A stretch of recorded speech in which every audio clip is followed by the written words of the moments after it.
Hello lovers and friends, a warm welcome to Financial Freedom with Honeybee. My name is Malonda Hanave, and on this channel I'm taking you guys through my personal journey to financial freedom.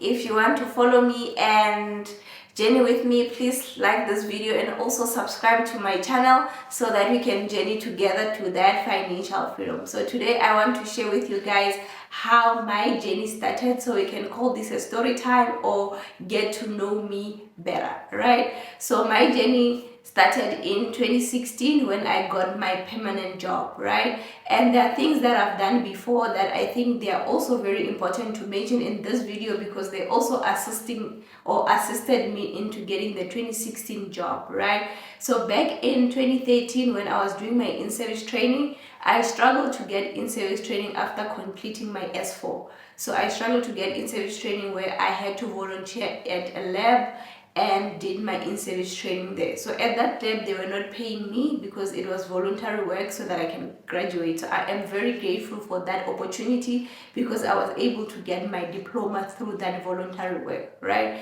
So because I was doing the voluntary work, I didn't have an income, so I had to find other means of getting an income. So what I went and did was I got promotions at the Creative Council where I would promote alcohol on the weekends, and at some point I think I also got a job to basically promote Dawn, and I'd get my income through that. And then towards the end of 2013 I went and got a job as a temp at that company that has Edgar's Jet and Legit. I forgot what that company was. So they had Jet, Edgar's, and Legit at the time before they unbundled, right? So I got mine, or I was positioned at Legit, right? So I went and worked at Legit, and that was another source of income. So I would go to my in-service training during the week, and if they want somebody to work the following day at Legit, they would call me and I'll go and work there. So at Legit I was everything. I was the security personnel, I was a packer, I was a till operator, I was a cleaner. So anything that they needed for that day, I would go and do it, right? So also over the weekend I'll be doing my promotion. So the Legit job and the promotion jobs, those were my source of income. And the reason I'm mentioning this is this was the money that I was able to save. So this started up my first savings, where I was able to go and register for my BTech studies, because after completing my national diploma, like I started seeing jobs where they wanted people with BTech. I'll still apply, but I wasn't called for interviews. So I realized that, you know what, let me just go and do my BTech, and this is the money that I used to register for my BTech and also register for the accommodation, right?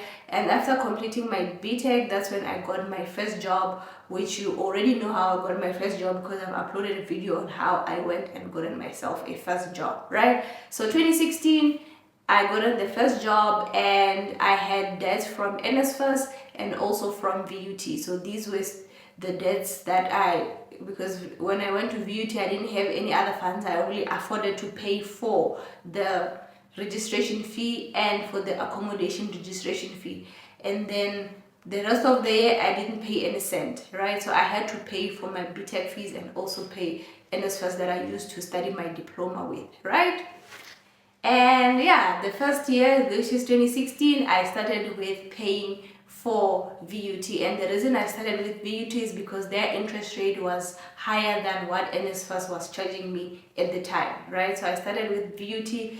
I paid, like I was fighting all the excess money that I would have, I would pay VUT, and then after finishing paying VUT, I went and paid off NSFAS. So if you look at this in introspect, basically this is the method, or they call it the snowball method, where you start with your biggest debt, or the debt that has the highest interest rate, pay that one off, and then start taking all the money that you were paying towards that first debt and add it to your second debt so that you can pay that one off as well, and then combine all the monies and pay your third until you finish your debt, right? So with me, I only had those two debts and I paid them off in 2016, and then after paying off those debts, I started saving for emergencies. This was in 2017. I started saving for emergencies, and also because I wanted a car and I didn't afford to pay it cash, I had to go for debt, right? So when I went and bought my car, or when I went and wanted to procure a car, they told me I do not have an active credit profile. So my interest rate was like 15-16%. So I didn't take that deal. So I went back and just save for emergencies and also to build my credit score. So I used 2017 to build my credit score. So I was building it. I had an account with TFG where I would buy lipstick and paid off in 5-6 months. I'll take one lipstick for 120 and paid off in small amounts for 4 to 5 months, and then take something else, and I'll do that. So I'll just take small debts from that account so that I can just show that I'm paying my debts on time. And yeah, I'm managing my debt according to, like, when you have a profile or a credit score, you need to basically manage your debt nicely so that you can get good credit score. So if you don't know how to get a credit score or a good credit score, I have uploaded a video about credit score and why you want or why you need a good credit score, because not all of us have money to go and pay or buy things cash, right? So you do need that credit score to be good so that you can pay things or you can get things at low interest. Low interest means you'll pay off the debts cheaper than when we have high interest, right? So that's what I did. 2017, I was just building my credit score and saving for my emergency. And then in 2018, I went and got my car, and I think my interest rate now from 15 or 16%, it came down to 13% because I was basically buying the same car that I wanted in 2017, and then I bought it in 2018 Jan. So I went and bought it because now I really needed that car to go to school, right? So I procured that car and I started paying for it. And in 2018, let me just say, there was no savings, right? I was traveling, I was going to all these places that I couldn't go before I had a car. So I used that year to just enjoy myself. And I think I would highly recommend that year in everyone's life, to have a year where you're not saving for anything, you're just chowing your money, you're just enjoying, like you're just living in the moment, you are doing all your bucket lists, like you are just, when somebody's eating their money with a spade, you are just doing that, right? So 2018 was that year for me. And then in December of 2018, I went and I wanted to buy, like, to build a house. So I went and bought what is this thing that when you want to build a house, you buy a plan. I went and bought a plan for the house, right? So yeah, and then in 2018 December, I went and bought a plan because I wanted to build at home. And I have to mention, guys, that when I started working, I continued living like a student. So living like a student is you live in a shared apartment where you share a kitchen and you share a bathroom, and you only have your sleeping room. Because even in VUT, I was basically sitting in it. I was renting a room and would share a kitchen and a bathroom with the ladies from that dress, right? So I continued living like that. I got this couple, they had a room that they were renting out. I went and rented out that room and I stayed there and paid, like, little rent compared to when I would have my own apartment. And I have to tell you guys, I only started having my own apartment couple of weeks before I turned, basically a couple of days before I turned 29. So I only got on to live in my own apartment where I was not sharing with anyone when I was 29 years old. Let's just call it 29 years old because it was like a couple of days before I turned 29, right? So that's when I started living in my own apartment. So before then, I know a lot of people will say, peace and everything, but this was something that I had sacrificed, that, what, I need to do 1, 2, 3, 4, 5, 6, 7, 8 before I can stay alone, right? And yeah, that's what I chose, that, what, I'm just gonna continue living like a student and do all these things that I want to accomplish first, right? So that was 2018. I enjoyed myself. I bought a plan at the end of the year. And then 2019, I started saving. I wanted to save for the roof. That's what I did. In 2019, I started saving before I started to go build, because a lot of people that I was talking to, they told me that the roof is the most expensive part about building. So I was like, what, let me just raise that money and put it aside. When that is aside, I can start building, knowing that I have money for the roof. I don't want to stop at the roof, right? Then in 2020, I've learned about tax-free savings account. I had learned about tax-free savings accounts, and then I opened one in Jan. So in 2020 Jan, I opened a tax-free savings account, and because it was the 2019 tax year, I went and 2020 tax year, which started the 1st of March 2019 to end of Feb 2020, right? So because it was in Jan, I was able to cap my full amount for the year on that month. So I paid for the whole month using my emergency fund. I paid that, and then on the 1st of March I also topped it again with the 33, at the time it was 33,000, so I also paid the 33,000 at the 1st of March, so that I've basically done 2019 and 2020, so I can save for 2021, right? And then you know what happened in March? COVID hit. COVID was already here around Feb, but it started being serious in South Africa in March.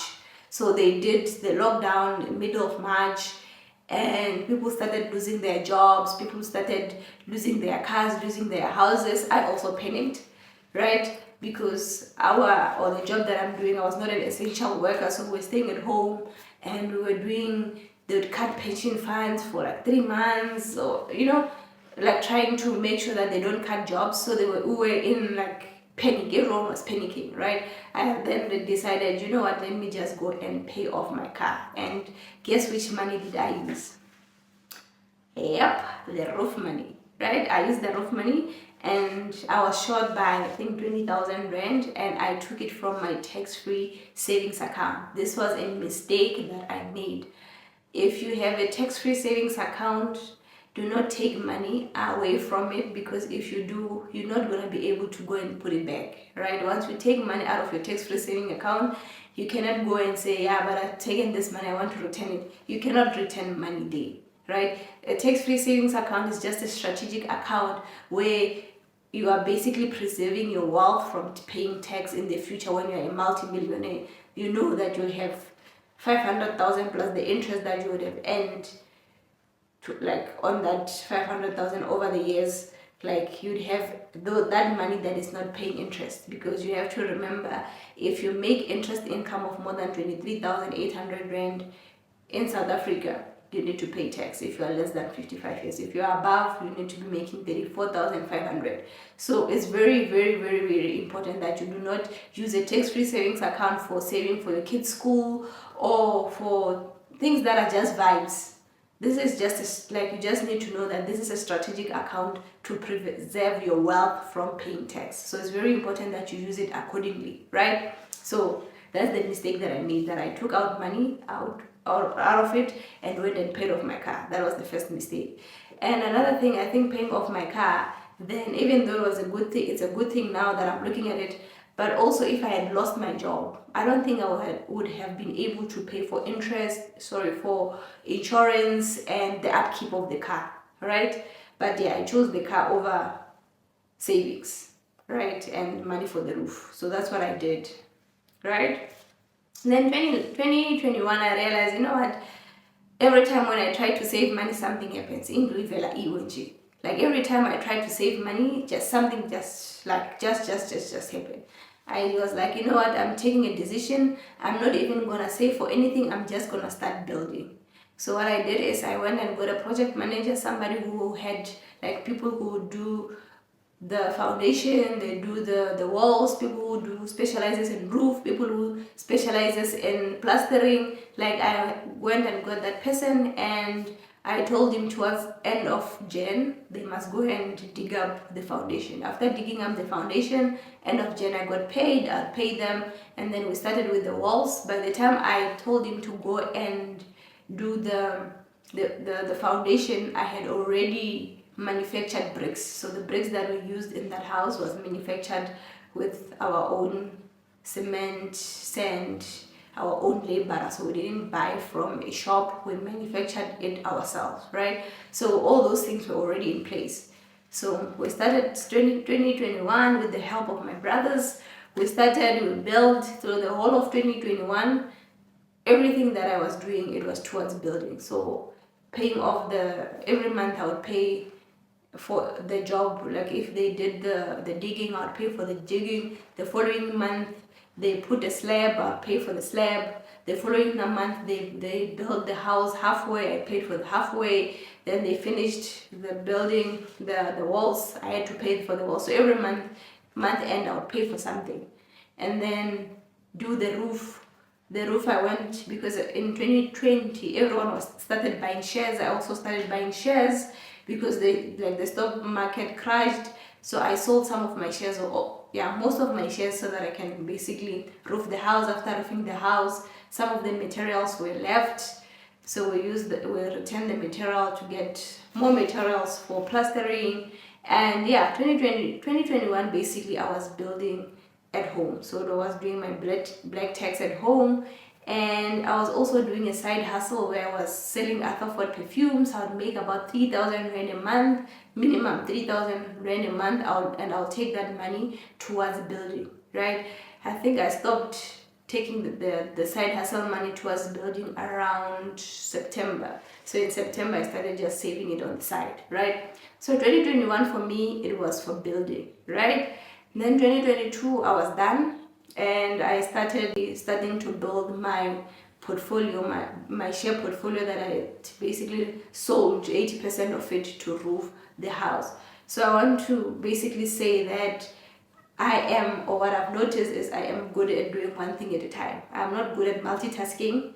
If you look at it, I paid off my debt first. After paying off my debts, I raised my emergency fund. After raising my emergency fund, I bought my car and paid it off before I went to the next project. With the next project was building at home, which I went and didn't finish. And then 2022, that's when I started like investing, like saving and investing more. So the savings was for the tax-free savings account for the following year, because I pay off my tax-free savings account, or I kept it on the 1st of March, and then I save for the following year, this year. And I started basically going back to investing. So I'll go and invest like 1.5 per month, and then 2,000, and start there, right? But if you look at everything that I've done since 2013, everything that I've done, like in 2013 I was working, I was doing promotions. Those promotions, I used the money to upgrade my studies, or to upgrade my diploma to a BTech. So if you look at it, I invested in school so that I can get a better job. After getting a better job, I started like paying off my debts, and then I started doing other things that I had on my to-do list. This, as I said, back then I didn't know that this was me going, or started my financial freedom journey. But my financial freedom journey started back, way back, not when I started recording these videos last year, right? Way back. And all the sacrifices that I've made, like staying as a student, those things, they help me to basically do things way quicker that I would have if I was staying at a rented apartment of my own, where I would pay electricity. And you know, when you're renting a place like an apartment, or you're paying for a car, you don't really have a lot of money left, right? I don't think I would have a lot of money left if I didn't sacrifice the apartment to just live in a one-room place, where I even have my small kitchen at the end, so that I can be able to fulfill these other obligations, or these other dreams that I had for myself, right? So it's very important to have goals and write all your goals down, so that you know what are you working towards, so that you can start ticking off those things. The more you tick, the more motivated you get, and the more like eager you get to make sure that you achieve all these goals that you've put for yourself. So currently, I even at some point started like wanting to buy a property, which didn't go well, which I've shared in this channel. You can go and check it out, what happened, and the monies that I've lost, which you need to know. If you want to buy property, go and check out that video, so that you don't lose any money, and you are like better prepared to buy a property. So currently where I am, I'm just in a place where I'm just investing. I'm just saving for my next tax-free savings account, saving for my kids' school fees, and if I use my emergency money to save a bit of my emergency. But currently I'm just on investing. So I'm just investing. I'm no longer like saving a lot of money towards anything. Like I've got things that I want. I want a car. I want a car that I can go hiking, I can cross countries with, I can do these nice things with. I'm also saving for that, but I think I'm only saving 500 per month at the moment.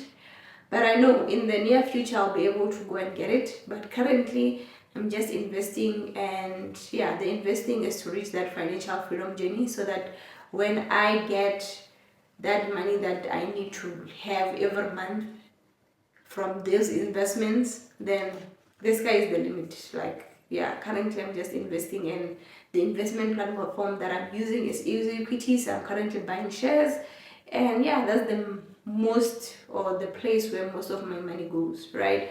So if you're somebody who wants to go through financial freedom the way that I went through my financial freedom journey, I think it's quite easy. Upgrade your chances of getting income, right? So if you are somebody who wants to go through, like, you want to go to get more income by school, invest in studying like for higher qualification, right? If you have a diploma, get your BTech and get the next job, right? I think that's what I've done. I've gotten the next qualification, and then I gotten a job. While I was getting the job, I went and did my honors, and then while doing my honors, this honors got me the current job that I'm making, like I'm working, right? After the honors, I went and did my masters. It hasn't paid the dividends yet. It hasn't given me the return of investment, but I've invested in it, and I know in the near future it will pay dividends and it will get my return of investment.